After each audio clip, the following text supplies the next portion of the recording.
Welcome to the timeline.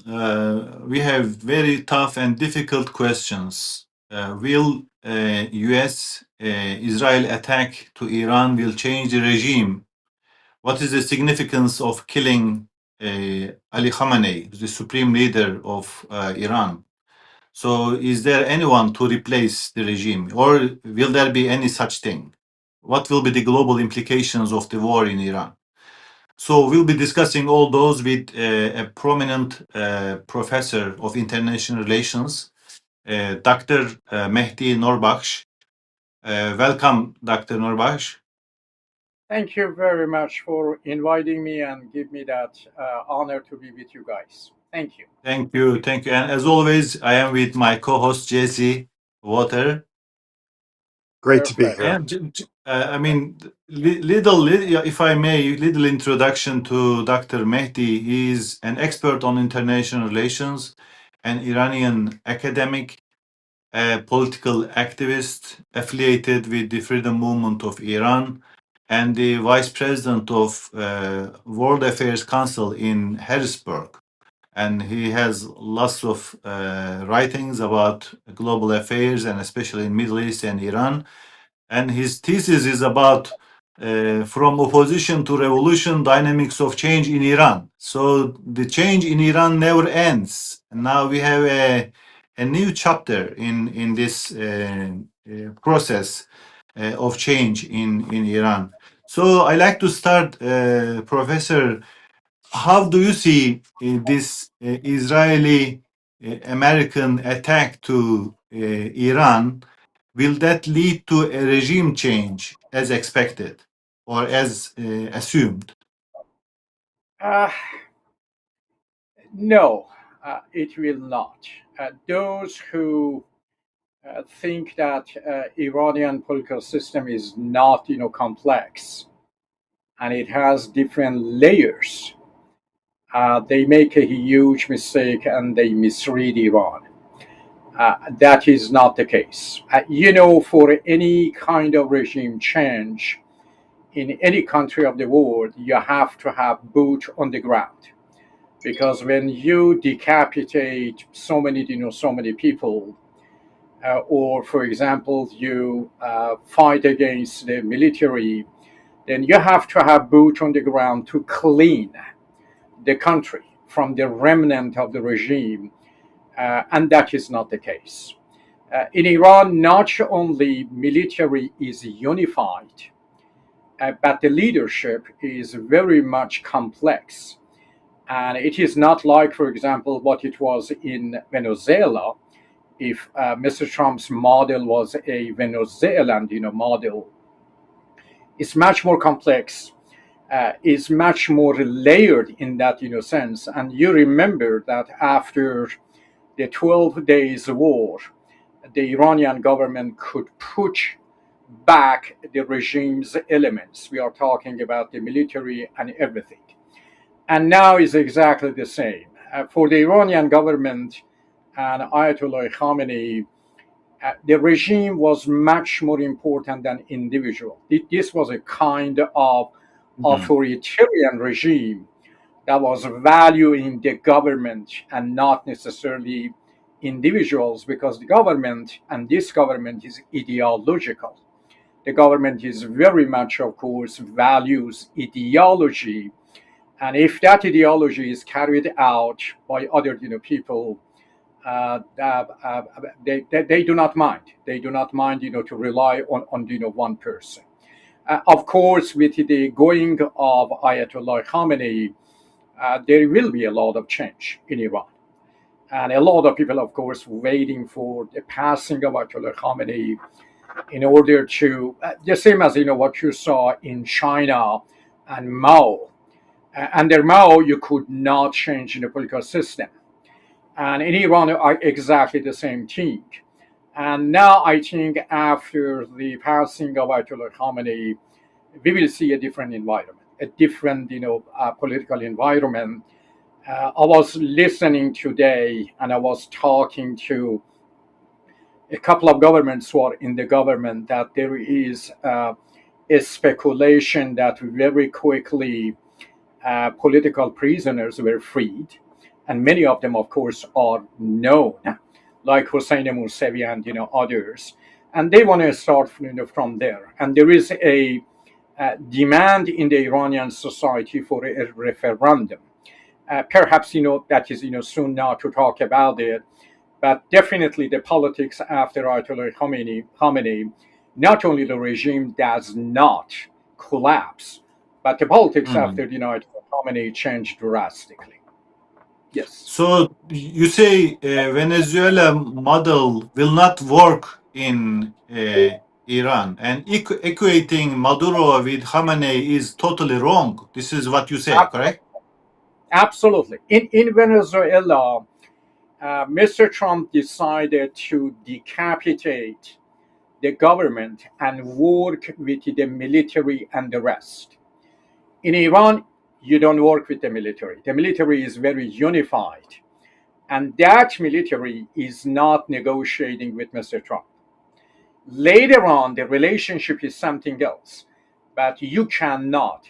That military, you know that in the military in Iran has two sides.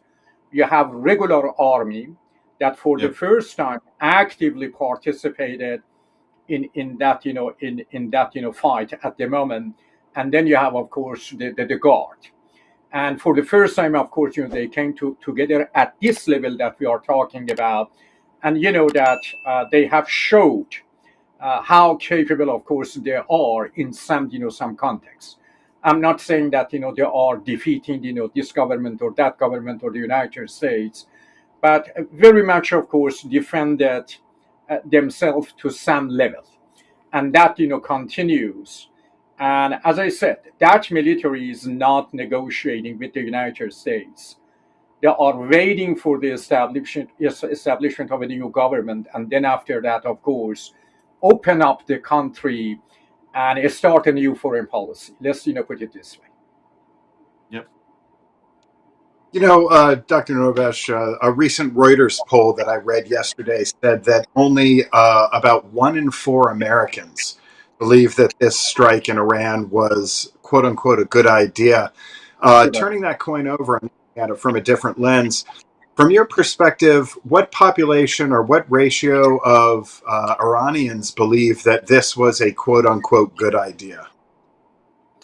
There are monarchists and they are following Reza Pahlavi. And as all of you know, Reza Pahlavi is very close to Netanyahu. And I explain later on why Netanyahu is investing a lot on, of course, Reza Pahlavi.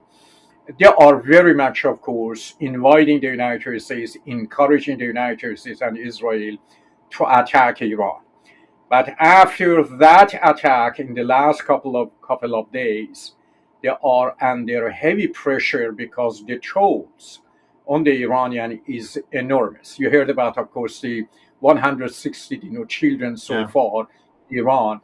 The Israeli government and the United States, they are hitting the hospital, they are hitting the schools, and they are very much Israelis by plan are trying to make the environment discomfortable to the Iranian with the idea, which is not really a right idea, to encourage them to rise up and topple the regime. The reason why Israeli government invested on Reza Pahlavi is that if Reza Pahlavi is a puppet in a sense that he is very much, of course, asking those governments to return him back, the same as his father after 1957, of course, coup. He doesn't have any institution inside, the country. He has some, supporter. There is no question about it, but he doesn't have any organized type of, organization. He is not in contact with political elite in Iran. I'm talking about those in the prison, those, outside, the prison, and very much they were thinking that they can topple the regime by bridging on the top of the opposition that for many, many years they kept, or they kept the esprit of resistance to this authoritarian regime in Iran. They wanted, of course, to just bypass them, and they thought they can do it. For Mr. Netanyahu, if Mr. Netanyahu can bring Reza Pahlavi to Iran and a close government, the government that is much more than his father, close to Israel, then they can dominate to some extent the politics in the Middle East. That is a reason. The reason is very, very obvious. Iran with the resources, Iran with the, of course, the 90 million, of course, population, and Iranians are, as all of you know, the same as Turks, the same as others, very educated. And they were, of course, they were thinking to bring Iran on the side of, Israel and start a new chapter in the Middle East. Jesse, today, for the first time, I saw a couple of articles from Washington think tanks that Israeli government is for a new map in the Middle East or a new power base in the Middle East. And that is overall, to some extent, at the policies of the Trump administration and the Netanyahu are different in terms of who can replace Ayatollah Khamenei. Even Lindsey Graham, when they asked him, Reza Pahlavi is a candidate, he said no. All of the MAGAs, they came to, of course, to the conclusion that he doesn't have that much, of course, popularity. And Trump, of course, is talking about 3 candidates in Iran. I don't know who, he's talking about. But Iranian, of course, if they let them, alone, definitely they will, find an alternative. And one person alternative, that is what Iranians think is not a good alternative. During the time of the Iranian Revolution, they galvanized against around one person, Ayatollah Khamenei, and they paid, of course, a heavy price. And the intelligentsia in Iran absolutely doesn't want, of course, repeat that. And that is overall, what we see at the moment in Iran. Dr. Mehdi, you said, Jesse said, 1/4 of Americans support such a attack on Iran. Yeah. And Trump himself promised to end the wars. He was saying famously, America first. So, and there is not a real plan. And you say equalize Venezuela with Iran is nonsense. So under these conditions, why Trump decided to go this path? There are a couple of arguments during last couple of days that today, there was one article in New York Times, 5 people wrote, that article. I have to go through it at the moment. One reason Mr. Trump was thinking about the Iranian scheme to assassinate him. That is overall, one, Trump is not thinking about, those things very deeply. The other one that Rubio yesterday talked about was that we saw that Netanyahu is trying to attack Iran, and we wanted, of course, to prevent it. And that is for the United States overall foreign policy, that United States, according to Rubio, allows Netanyahu to take Mr. Trump to a war in the Middle East, and they willingly, of course, they participated. That is overall, number 2. Number 3 is overall, that was, of course, one of them. Number 3 is, there is one interview in Fox News by Netanyahu, and Netanyahu discloses in that interview that from the beginning of the second term of Mr. Trump in office, Trump had decided to attack Iran. That is another overall, explanation. What we can say is more than, of course, anything else. Trump and Netanyahu, that all of the indication is telling you that Iran was not really a threat to anybody, especially after October 7th, because the proxies, of course, are gone. If you look at, for example, the situation in Yemen, Yemen is under the control of the Saudi Arabia. If you look at, for example, Iraq, Syria. Iraq is very there is a competition against the Iranian influence. They don't want, allow Muqtada Assad is on the top of it. Doesn't want, Iran to have influence inside Iraq. Syria is gone, yes. Hezbollah in Lebanon is gone, and Hamas, of course, inside, of course, the Gaza territory doesn't have, of course, any power. Then those who are talking about, of course, the threat of Iran at the moment, was nothing. About Trump, from the beginning, and in the State of the Union, Jesse talked about the nuclear bomb. You know that in the third round of the negotiation, the first thing that Iranian proposed, and Saidi, the foreign minister of Oman, put on the table was the Iranian commitment not to go close to any type of course, nuclear bomb. Then there is no pretext. There is nothing that, of course, I can pinpoint in that sense to tell you that was overall, the threat, or Mr. of course, Trump thought about it rationally, or this illegal, type of attack had a rational base. There is none. And you know that there is no end. There is no plan for ending this conflict by Mr. Trump. From 1 week to 2 weeks, for 4 weeks, of course, that is overall, what continues. And yesterday and today, Tehran and other cities of Iran were under heavy attack. And Iranian, of course, they showed their missiles, of course, thrown toward Israel and, some other countries.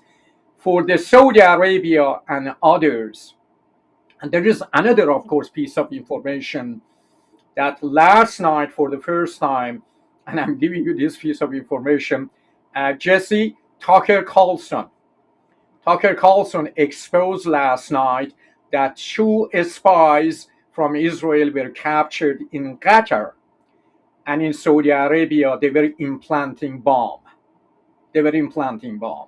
Why they were implanting bomb? Because Israelis, they want to come and say Iranian have done it. And as you know, they attack Aramco, and Iran went back yesterday and told Saudis, never, of course, we aim at your infrastructure.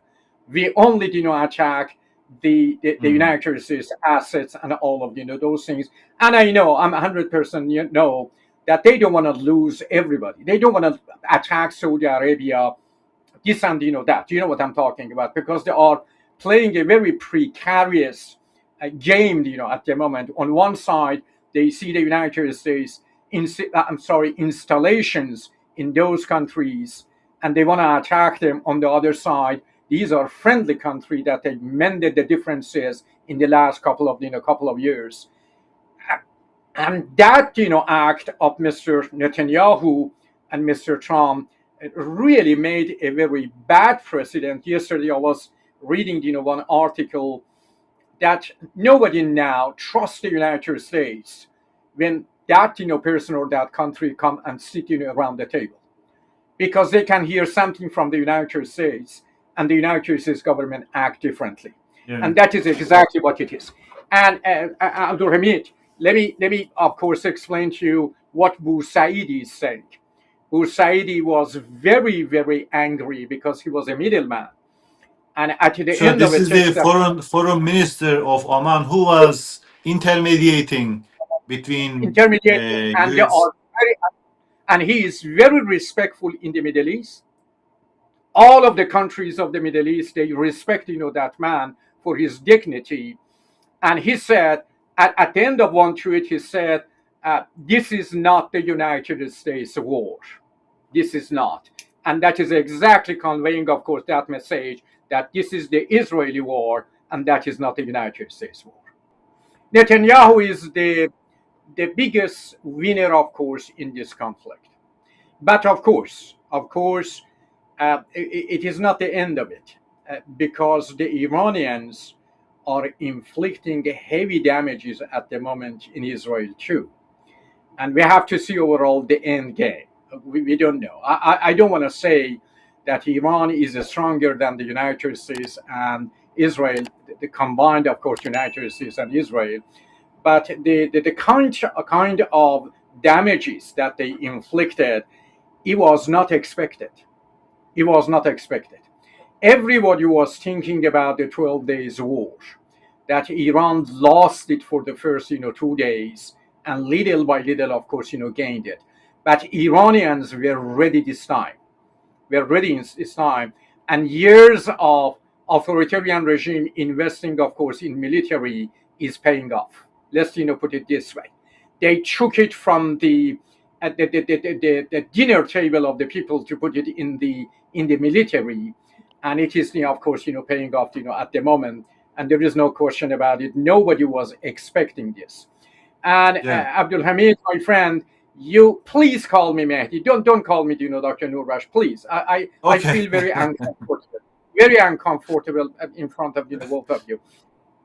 One Sure. of the things, of course, that we have to consider the economic damage of that, the Persian Gulf. Yeah. That in the last couple of days, Abdulhamid, my friend, all of the airlines are just stopped flying. We are Yeah. talking about approximately 3,000 flights a day. I'm not including Turkey. I'm only talking about United Yeah. Arab Emirates. I'm talking about Qatar. I'm talking about, of course, Saudi Arabia. That is, of course, one thing. The other thing, of course, insecurity in the of course the Strait of Hormuz, and the flow of oil and all of those issues. And Yeah. if you put all of those together, plus of course what Iranian can do, in my understanding, and I hope I'm right, in the next week or so, there will be a ceasefire because Erdogan is also on the forefront of that.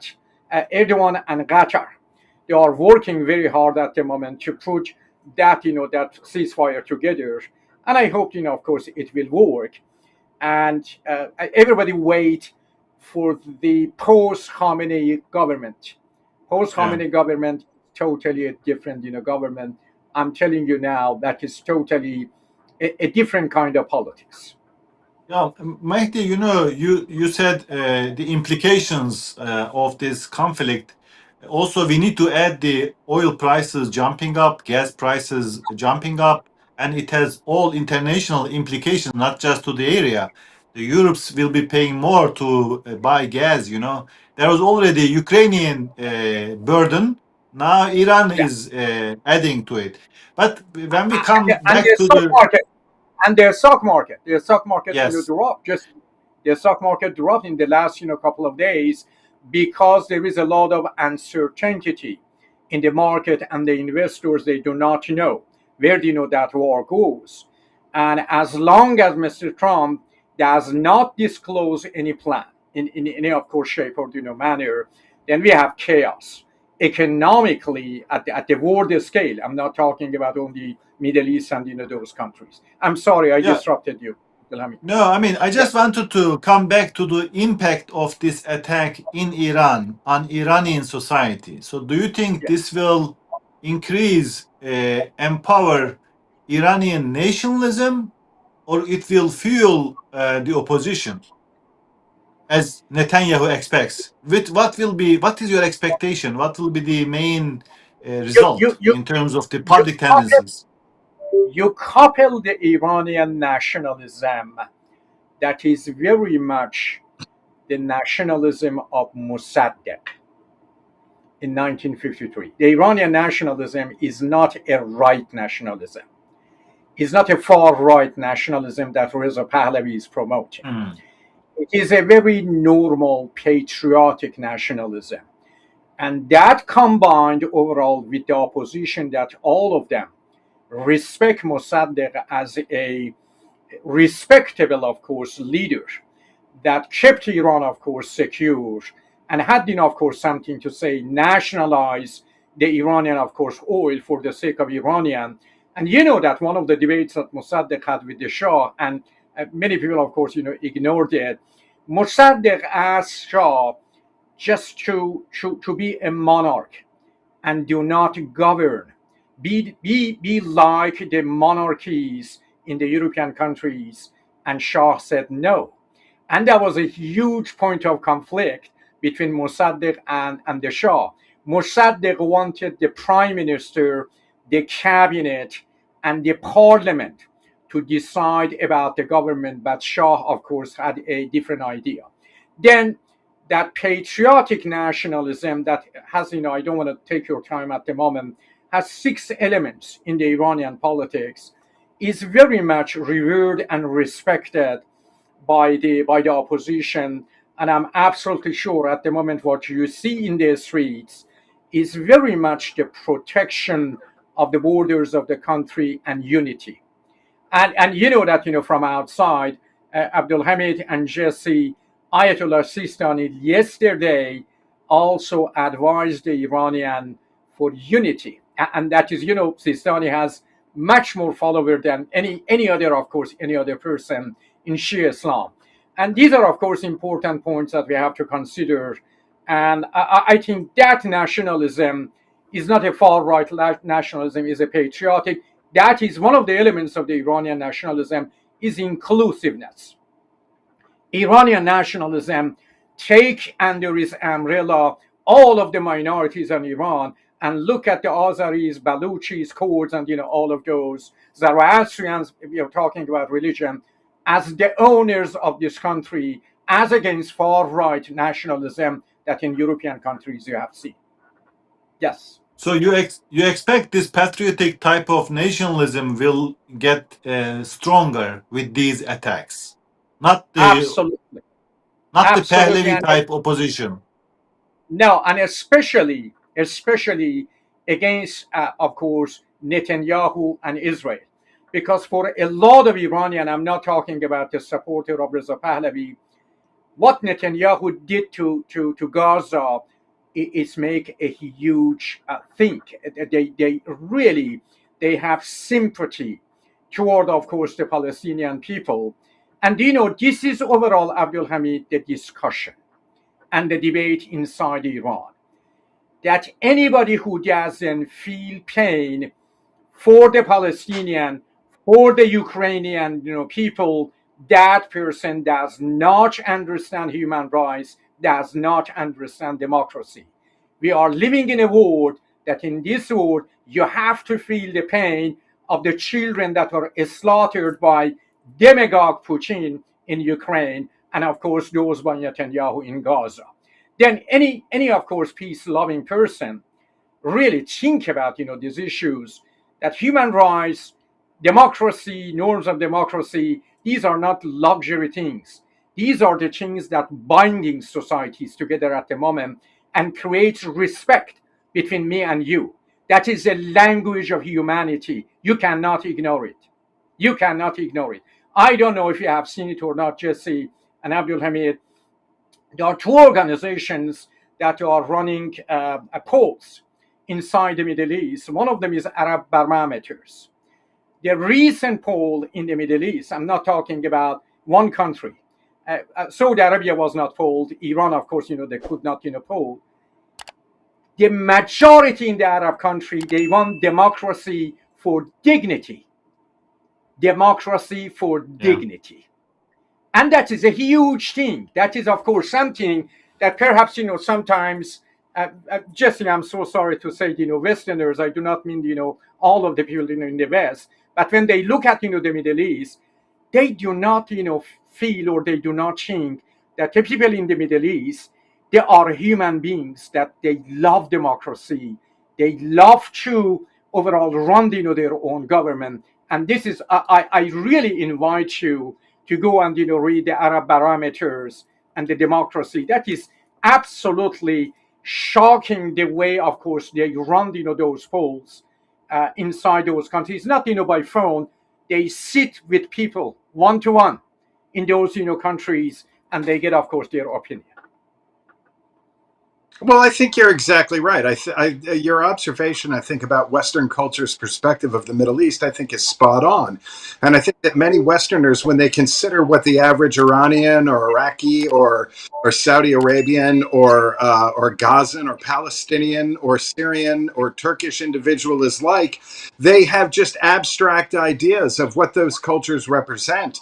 And they absolutely don't recognize that these are not cultures that are vastly right-leaning or vastly left-leaning, but just as you point out, they're communities and cultures that want democracy for dignity, and that they recognize the absolute human right of people to exist within their own cultures and communities, and that the only thing that moves geopolitical communications and sustainability forward is a sense of empathy. Yeah, Absolutely. yeah, Let me do what yeah, Abdülhamit, do we have time to give you one example? Just 2 minutes. Two yeah, minutes. yeah. Sure, Yes. sure, sure. Just see, there is a grocery store, a small grocery store in Bethlehem, and there is a church close to that grocery store in Bethlehem. That person is a Muslim, and that guy opens the door of the church in the morning and closing it during the night. These are the people of the Middle East. They live together for Yeah, many, many years. They cherish each other as brothers in faith, Abrahamic faith for them, as all of you know. And these divisions, of course, at the far right in Israel. I was watching a clip yesterday. The way the Israeli right is reacting to Christians, not only Muslims, inside Israel, it's just amazing. It's just amazing. yeah. I'm sorry. No, no, that was a good reminder that the Middle East is not all horrifying Al Qaeda type of people. There are very nice, civilized people there too. So, you know, my question is, Mehdi, I think I can understand your feelings. You're not happy with the oppressive regime of Khamenei who was killed. No, But you're no, not happy with the outsiders attacking Iran as well for absolutely, change. I think you represent millions of Iranians have the same feelings. I think. absolutely, absolutely, But absolutely. I have this is the question.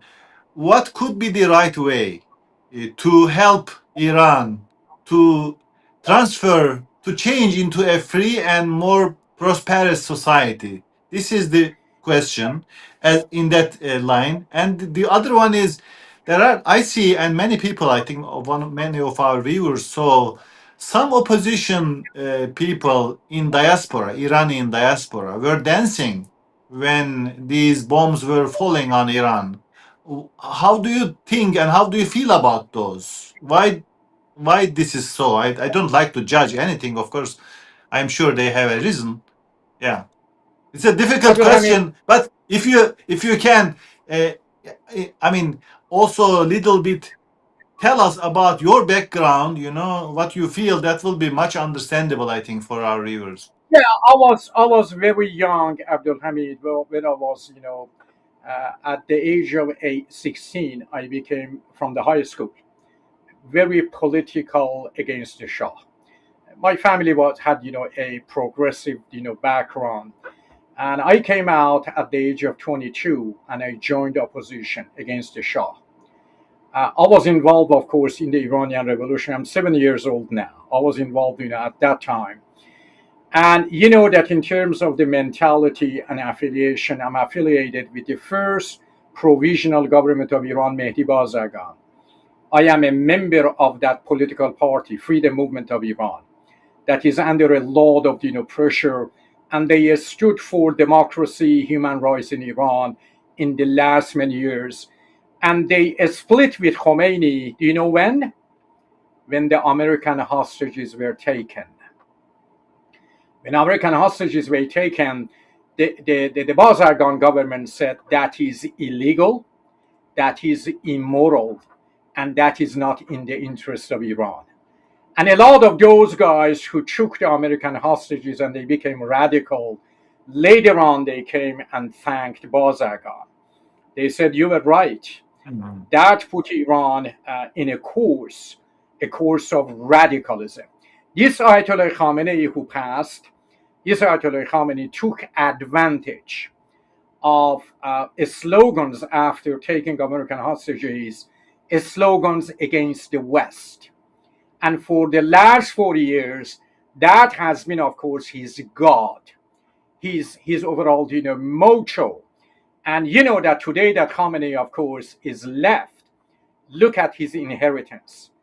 A destroyed, country, a country at war. And this is overall how authoritarian regimes, they act and react, and overall, they leave a country. This is overall, the way, of course, it is. Look at Chavez. Look at, of course, Maduro. Look at, of course, the way Putin is behaving and sending young, of course, Russian to war, that many of them, of course, are against it.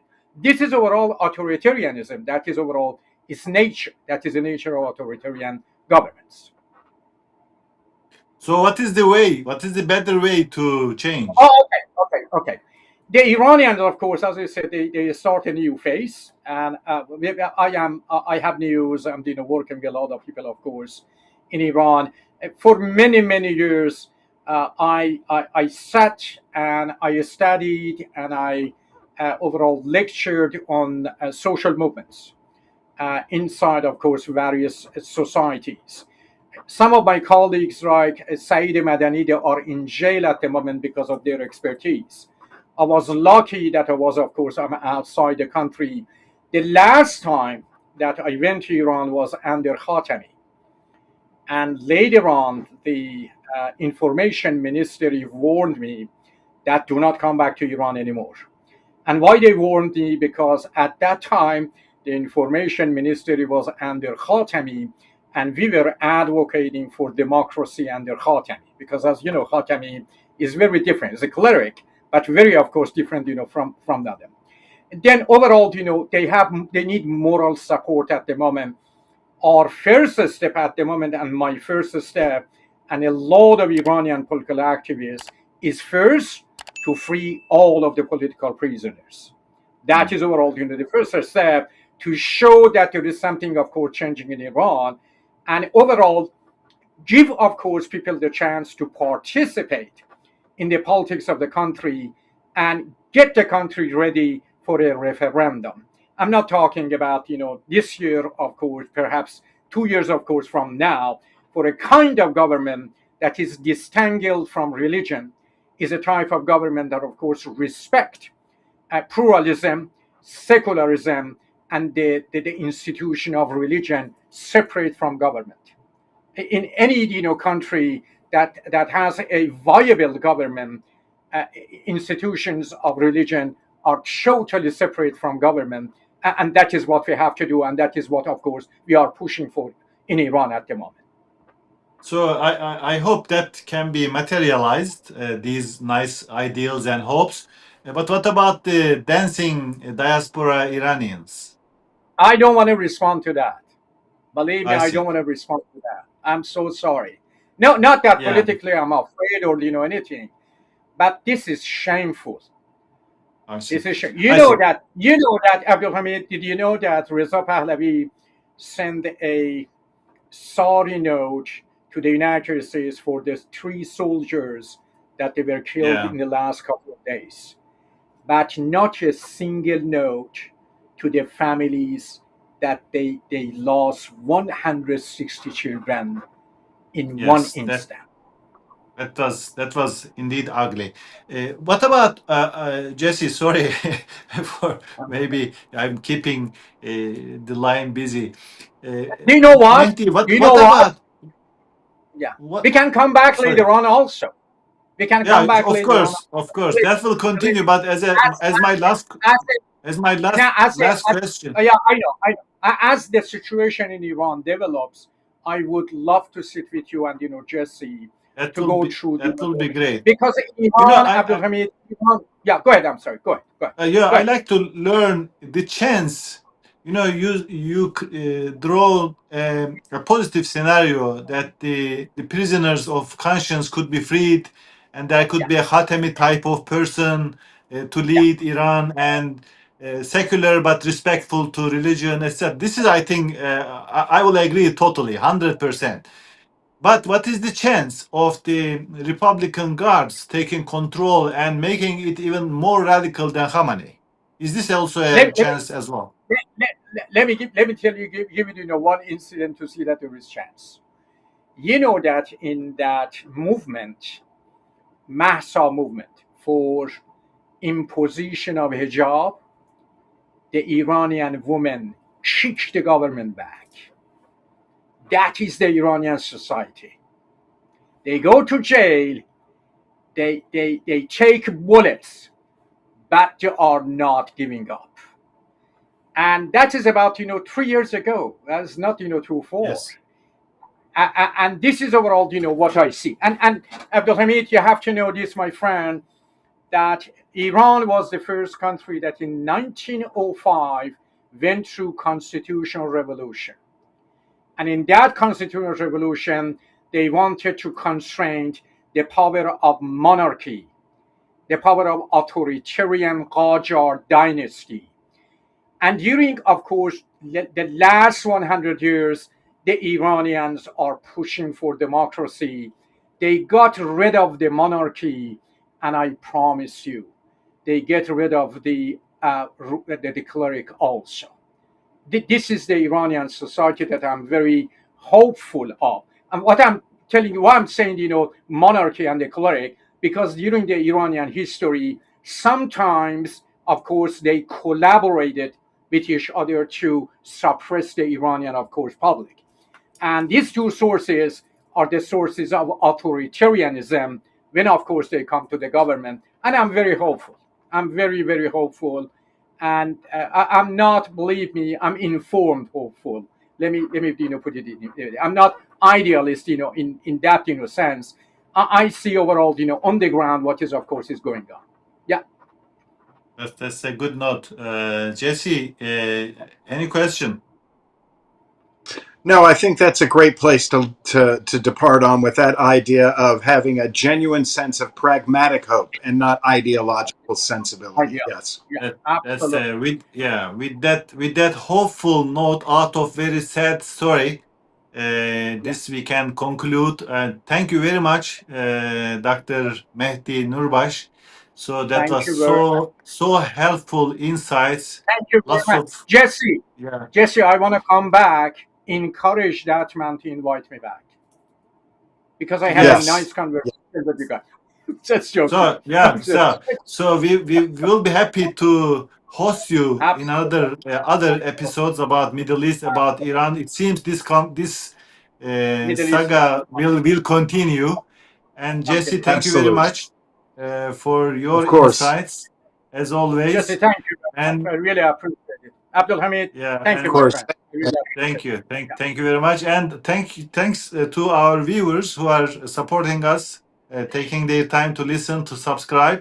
We'll be happy to have your comments and your opinions about whatever we shared, whatever our guest shared. That will be also enlightening for us. Thank you very much, and until the next episode, take care. Absolutely.